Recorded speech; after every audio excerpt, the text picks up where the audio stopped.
हे दशग्रीव, अब मेरे आने का कारण सुनो।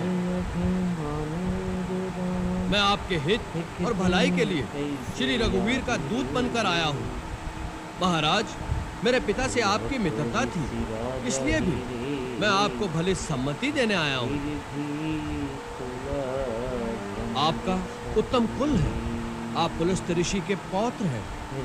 आपने शिव जी और ब्रह्मा जी की पूजा करके उनसे बहुत से वर पाए हैं और आपने सब काम सिद्ध किए हैं। उसी शक्ति से आपने समस्त लोकपालों को भी जीत लिया है, परंतु फिर आपने किसी संगदोष अथवा कुमति के कारण उन शक्तियों का दुरुपयोग करके ऋषि, देवता, गंधर्व, अप्सरा, नाग, यश और राजाओं का बड़ा अपराध किया है। उसी राजपथ से अंधे होकर आप अब जगत जननी सीता जी को हर लाए हैं।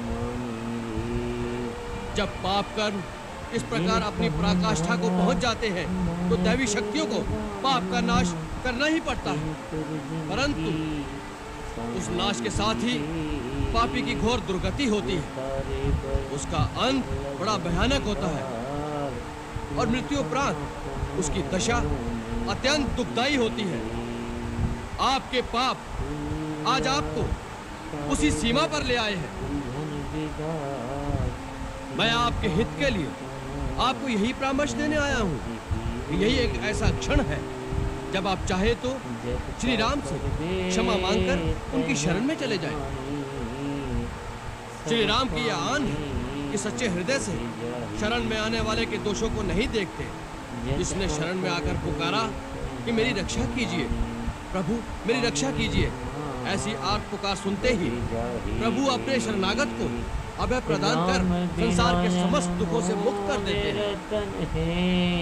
उनके बाणों में तीनों लोगों को एक साथ भस्म कर देने की शक्ति होते हुए भी वो एक सच्चे वीर की भांति दया को नहीं छोड़ते। इसलिए आप मेरी मानिए, इसी समय गले में कुल्हाड़ी डालकर और दांतों में तिनका दबाकर अपने समस्त कुटुंबियों के साथ श्री राम की शरण में जाकर माता जानकी को बड़े आदर के साथ उनके पति को लौटा दे। श्री राम ऐसे उदार और कृपालु हैं कि आपके क्षमा शब्द कहने से पहले ही वो आपको क्षमा कर देंगे। अच्छा, हमारे क्षमा मांगने